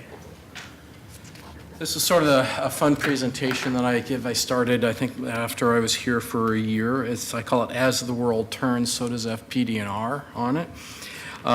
If you look at the next page, you'll see a disclaimer. This is only my opinion. I'm not speaking for anybody else. I don't represent anybody else. So if you like what I say, you can thank me. If you disagree with it, I'm the one to disagree with. But I think this is sort of a fun thing that I look through to go over with you. And what it is, so on the next slide here, what we do is with FPDR, FPDR functions in a world outside of the city of Portland. There's a lot of things that we need to pay attention to that can impact FPDR, the fund, the Bureau, our members, and so we constantly need to be doing. So as the world continues to turn, FPDR is on that world and we have to pay attention to what's happening with the world. And we as trustees and I as a director are fiduciaries, and so we need to be paying attention just in case there's some little sneaker wave coming our way that we need to be prepared for. So for what we take a look, and my staff and I look at this, we look, is there anything that's going to impact the actual fund itself coming through? Anything that's going to impact the Tier 1 or Tier 2 retirement benefits, which comes out of the FPDR fund. We look at things from a PERS employer's perspective, because again, for OPSERP or Tier 3, we're paying the OPSERP contribution for the firefighters and police officers, so we need to pay attention to what's happening in the PERS world. Workers' compensation, so we like to see if there's anything, because sometimes things are happening in the world, even at the state level, that they can sneak in a little thing that can impact FPDR directly or indirectly. We also like to look for trends in workers' compensation. And then we just keep our eyes open for anything else that's possible, that's coming along. So one of the first things we like to take a look are taxes, because the property tax is our lifeline. 99% of our income comes from the property tax. So flip the next slide here for tax topics. So in the 2017 legislative session, there was a lot of discussion on taxes. There were some bills introduced to try to change, corporate taxes. And I think the only two that took were the healthcare and the vehicle and gas taxes. The gross receipts and the income taxes didn't come through, as well as revisions to the property tax did not. I'm not certain if you're going to be seeing any in the 2018 short-term legislation. I've not heard of any type of tax bills coming through, but there's still a lot of threats that they've got to address budget issues, so we'll keep our eyes and ears open for that. And there's also some possibility some more taxes may be introduced through the initiative process, so we'll keep an eye on those. We're not certain how all these tax bills will impact FPDR. Some will not directly impact us, some will. Some of them, if they're there to help the state budget, that could help us by reducing some of the PERS contributions we have to make. But property tax is the one that I tend to pay attention to the most with that, and we'll see that on the next slide. Won't go in a lot of detail here because I've covered this in early meetings when we talked about it, but they're just trying to do a resolution to put to the voters a constitutional change to modify Measure 50. The bill I had some issues with, and we're continuing. There's rumblings that it may come up again sometime soon, that we're going to be there with government relations and making our concerns known. It's one of these interesting things that the odds that a property tax will go through the legislature is very low. The odds of a property tax then being approved by the voters changes is very low. But if it does go through, it will be potentially catastrophic to FPDR. Now, a lot of people say, well, it's low possibility, high risk. Low means going, but 3 years ago, I would not have said Donald Trump would have been president either. So you can always have to be prepared for some very unusual things happening that everybody says are not going to happen. So we'll continue to watch the taxes going forward. Okay, the next one, pension reform. Next slide. Boy, there's a lot of fun stuff. I could be all day reading about issues with public pensions throughout the country. Some good things are return on investment is improving because of the economy. Some plans are seeing double digit. Many are remaining at or below 7% if they're taking a more conservative investment route. They're going that. improved returns for 1 year doesn't really help a plan recover its funding. It's got to be a steady trend, so we'll just keep our eye and hope that for these other funds that these improved investment returns continue. It does get risky if you're getting a double-digit return. What risk are they taking? So if the economy goes down, will they get a double-digit decline in their returns? Don't know. But just here's some interesting things on some funds throughout the country. CalPERS is 65% underfunded, or 65% funded. State of Illinois has significant budget issues. They have a $250 billion underfunding of their pension. That number just baffles me. They just missed a junk rating for their state bonds because they passed a pretty aggressive budget, and I think the rating agencies sort of blinked a little bit and gave them benefit of the doubt, but they are precipitously close to having their state bonds go junk. City of Chicago itself, they predict will be insolvent. I mean, not underfunded, but insolvent, not able to pay cash out the door to pensions in 2025 if things aren't changed. State of Kentucky is going through a lot of dire issues right now. That's the one in the news they're constantly trying to figure out. They're predicting that if some of the ideas go through, the public employers will have to increase their contributions by 50 to 60%. And the members will have to increase their contributions and potentially some other cuts. So they're there. The Dallas Police and Fire Pension Fund was projected to run out of money in 10 years, go insolvent in 10 years. They went through just a major overhaul of that plan, made some significant changes. Again, big increases in employer contribution, big increases in member contribution, and they cut some of the benefits out of the plan or limited them significantly, and COLAs are also on the table. There's a lot of legislatures out there that are trying to look at their pension plans. Some of the favorite responses are converting to a 401k type pension plan. Reductions in COLAs tends to be a pretty popular thing.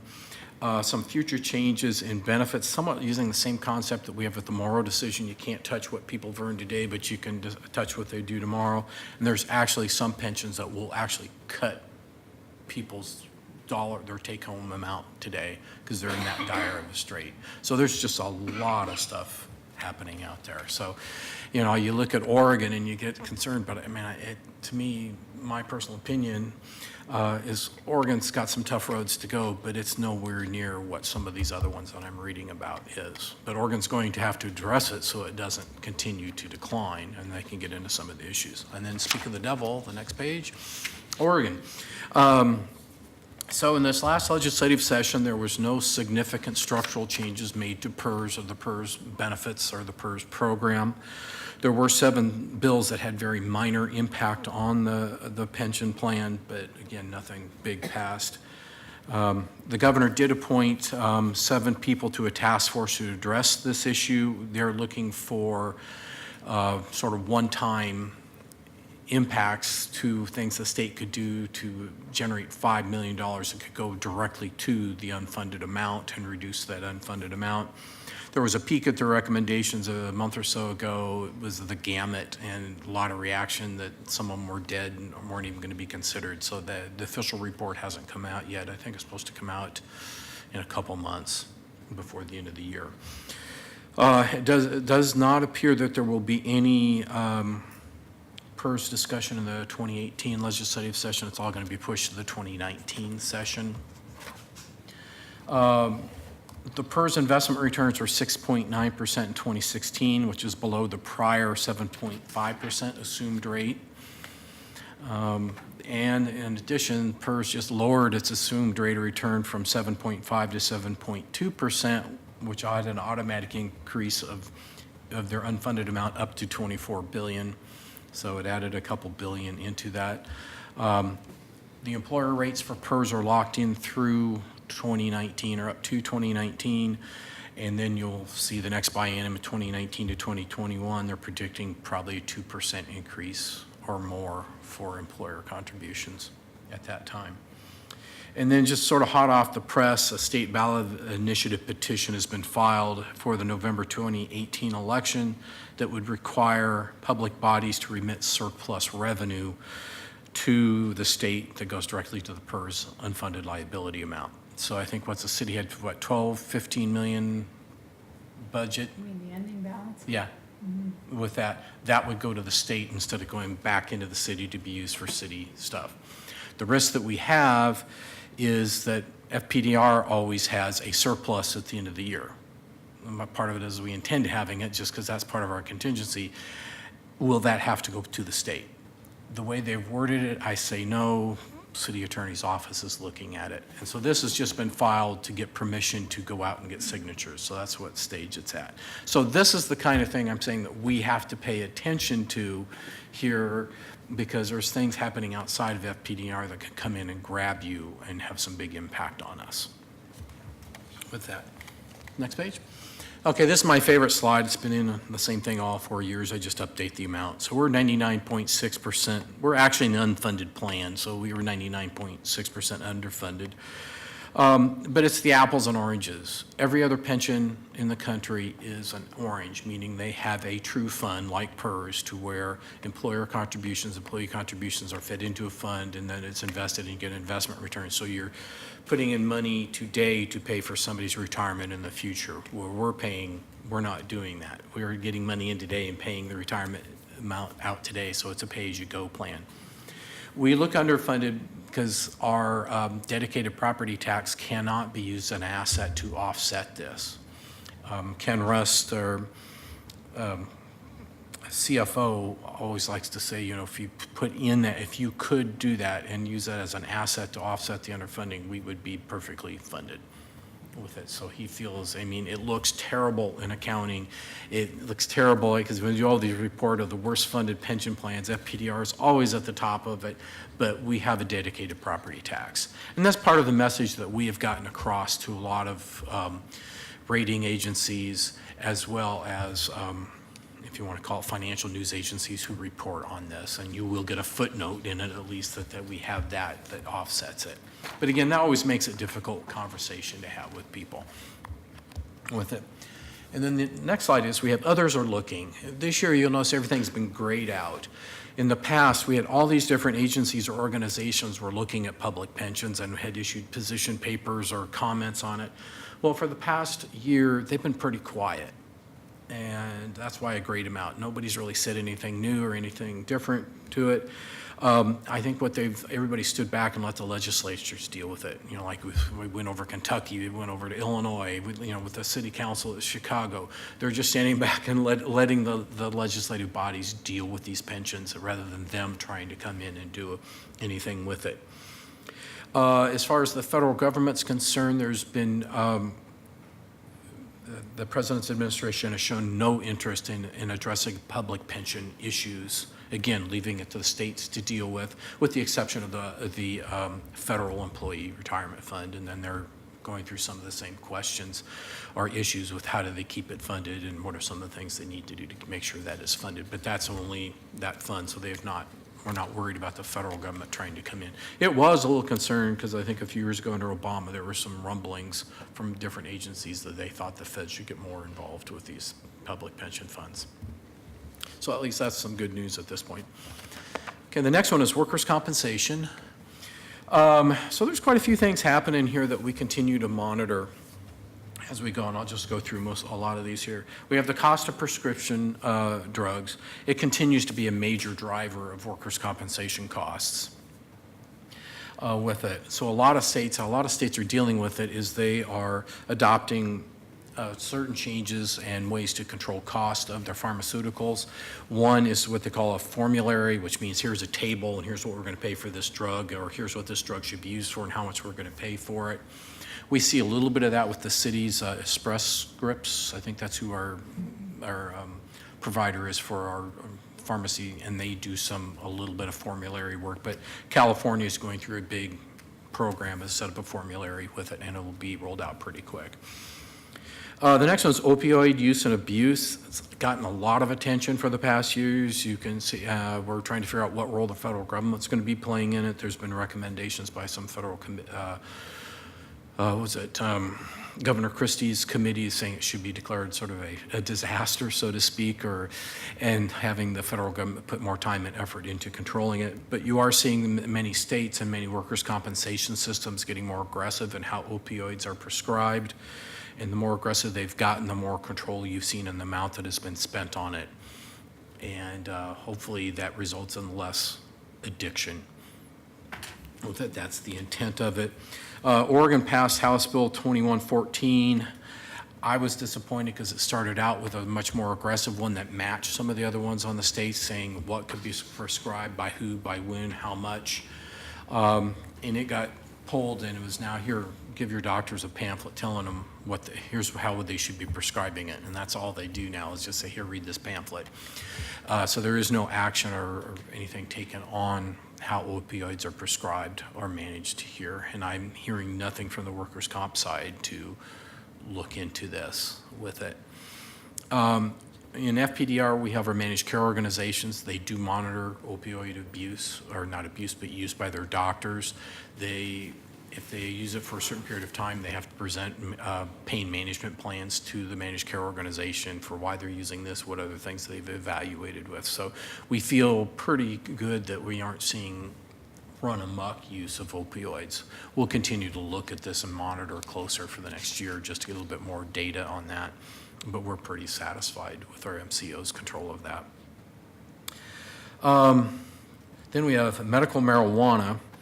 You know, it's produced in a lot of states have medical marijuana as being legal, but frankly, there's very little guidance of how it should be treated in workers' comp. You have New Mexico, which the Supreme Court says it is a compensable medication. There's a big Supreme Court case in Maine right now that was just presented, going over the same issues. How are they going to handle it? Can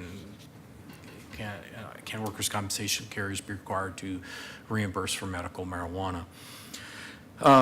There is no decision in Oregon on this at this point with it. We have the stance really with Fpdr at this point, no, because of some of our rules, and we can spend more time talking about that in a future board meeting if you want. It's still a Schedule I drug, which unfortunately creates some interesting things, is that we cannot get any good research studies about really truly what impact can marijuana have on people, both positive and what are some side effects or long-term ramifications of its use. And we're getting a lot of mixed messages coming from the administration as to what they're going to do. A lot of hard things said, but no action seems to be happening. So we're just sort of waiting and seeing what's going to happen there. Recently, there was a study published in the Annals of Internal Medicine.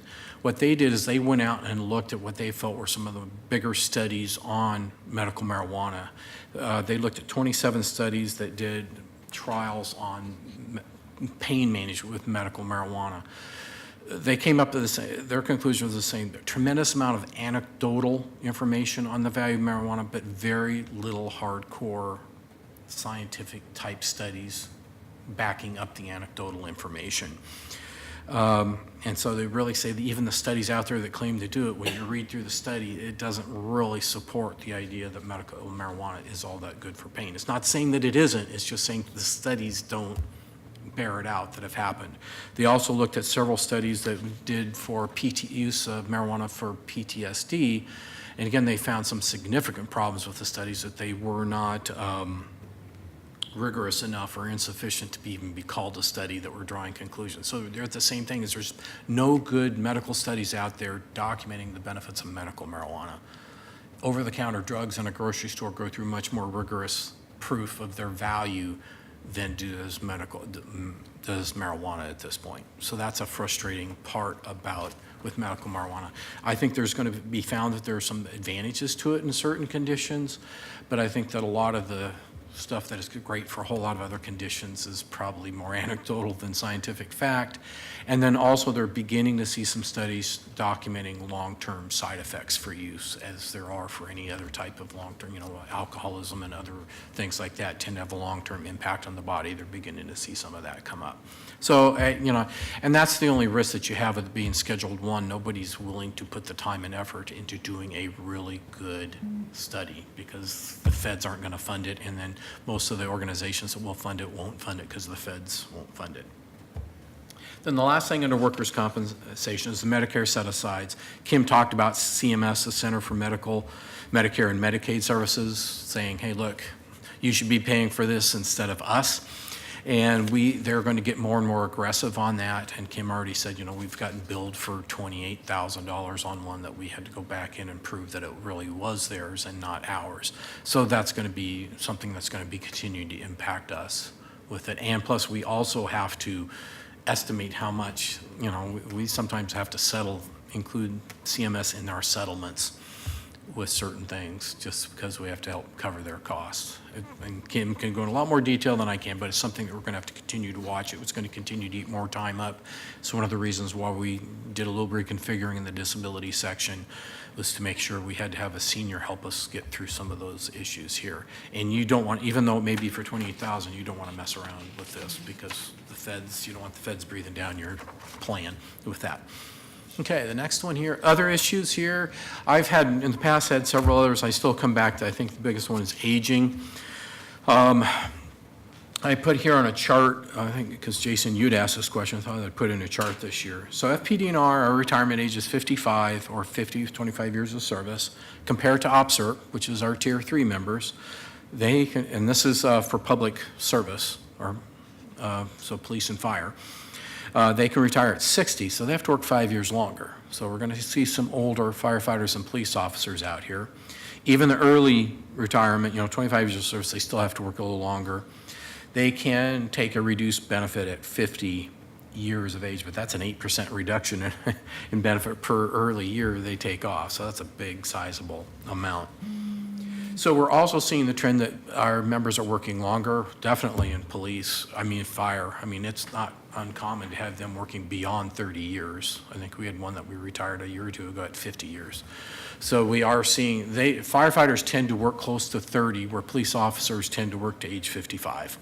And police officers are hired at an older age typically than a firefighter is too. So they are a little bit younger. But so we're going to see with FPDR3, they're going to be working longer.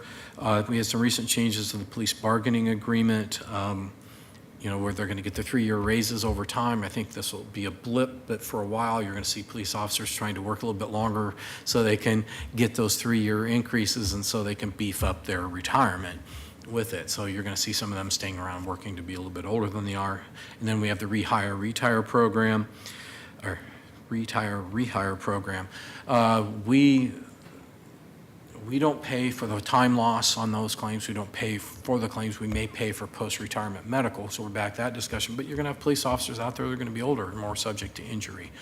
And so again, the older people are, the more likely they're going to be injured out there. So we're going to keep an eye on that and see what there's. I'm not certain what we can't stop people from aging, and we can't boot them out of service. So we're just going to have to figure out how to manage those claims with that. Also, one of the things that happens with the longevity issue is that when we have post-retirement medical, we're going to see some of those claims, they're going to be able to get medical for longer and longer periods. So we'll see some of those costs go up. We're already beginning to see some of the effect on that. So we'll continue to work at this, but this may be where we end up having to start working with bureaus and, what do you do with your older firefighters? What do you do with your older police officers? How do you make sure that they're not going to be injured, or there are different types of programs that we have to have for them with that. And then the next session is the changing look of FPDR. So this is, so right now we have 1,495 retirees, and this is off the chart that Stacy had shown, but this just gives you what the breakdown is. So 64% of our active members are FPDR2 are coming out of our fund.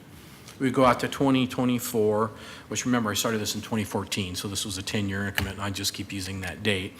But it's pretty valuable there, because if you will see at this point, so in 7 more years, you're going to have FPDR2 is going to decline to 42%, our estimate here, and these numbers we're going to probably have to revise these numbers going forward, but your FPDR3 is going to be up to 58%. So this is the point where you're going to see a big flip on our membership. FPDR3 will look at FPDNR, the Bureau, as a workers' compensation carrier, not as a retirement plan. So they will have a different view of what the role of FPDR is in their future with that and how they're going to compensate them. So they're going to be thinking differently and acting differently than we are. Interestingly, at this point, we're going to see that FPDR 3 members are going to be holding a lot of positions of authority, both in the bureaus, the unions, and potentially even up here as trustees with it. And then we come to 2034, and this is where we talk about that inflection point to where, we're predicting 150, FPDR 2 members are still active. Some of those 150 aren't necessarily FPDR 2 members, but they could be surviving spouses and stuff. Well, not active, you don't have an active work surviving spouse. These are just going to be, probably your 30-year firefighters that are going to work toward 50 years are going to be included in this 150. But this is really basically where you're going to see the big decline starting in the FPDR 2 pension. And it's also where you're going to start seeing your first FPDR 3 or the OPSRP retirees will occur about this time. Obviously FPDR 3 members will hold all the positions in the management positions in the bureaus and the unions, and they will hold the entire board. So why is this slide so important? And it gets back to a little bit on this 2024 slide is, the board has no representative for retirees. And at this point, when you lose your, see, Jason and I have talked about this in the past, is who represents our retirees today? Well, Jason said because what we do that changes an active FPDR2 member has a rollover effect into impacting the retirees. So by default, both Jason and Brian represent the retirees because we can't touch one group without touching the other. But at this point, you have nobody in FPDR2, nobody on the Board of Trustees that is an FPDR2, so your retirees have no representation on the board, and yet the board is making the annual pension or cost of living adjustments, could be making certain other actions that could impact retirees, but there's nobody on the board that doing it that is there. So you only have people on the board that are more worried about the workers' compensation plan than you have the retirees. So I bring that up, and the only way that can be addressed is if somehow it goes into the charter, because the charter dictates how it's there. But that's a concern that you have, because you're going to have probably, like I say here, about 2034, 1,900 people out there, or 1,900 to 2,000 retirees out there, depending upon FPDR to give money, and they have no say on who oversees that fund. I appreciate you leaving that slide in here, and I hope it's in there next year too. And Yeah, this slide will be in here, because I do think at some point it's going to have to be thought about.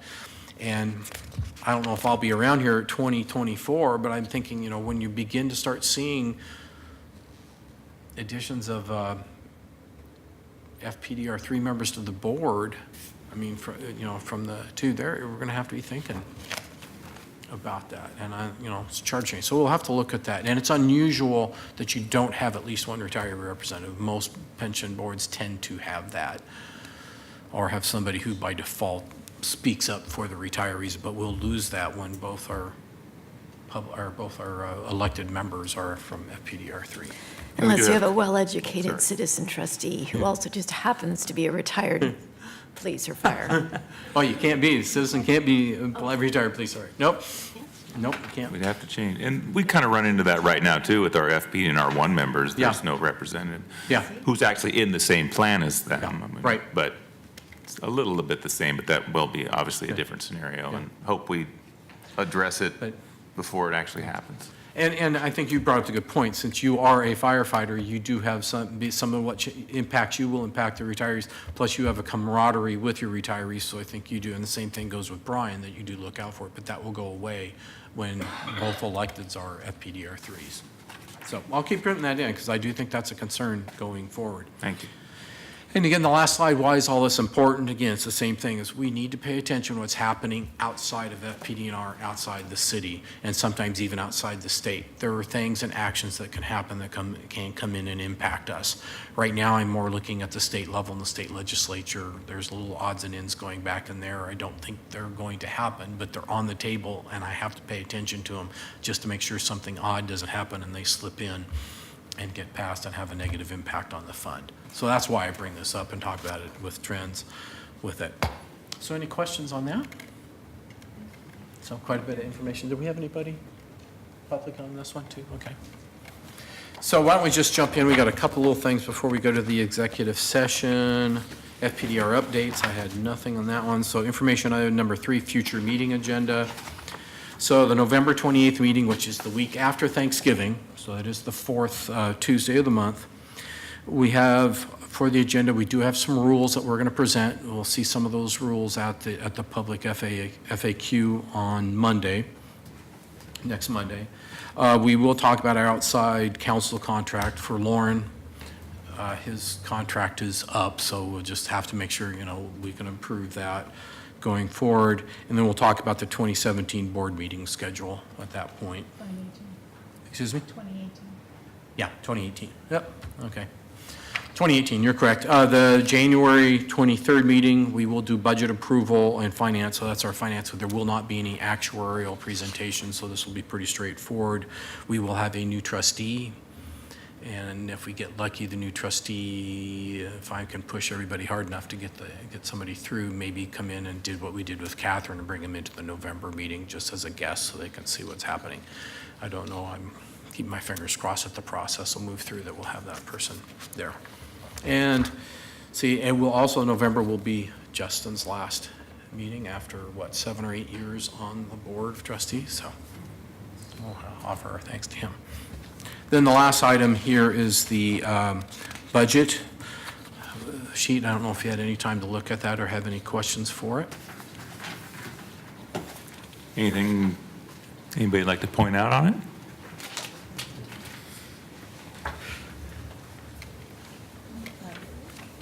The only thing I will say is that this time we gave you 2 sheets because we didn't meet in July. So we gave you the 16-17 budget to actual report so you could see how the whole fiscal year wound up. We were very close to budget. We actually went over budget slightly in FPDR 1 and 2 pension benefits. I will assure Chair Cooperman that we don't have an over expenditure because we had enough wiggle in other external materials and services categories not to have a local budget law problem there. But that is the consequence of the return of 27 pay dates and the PPA contract kicking us a little bit over budget in that category.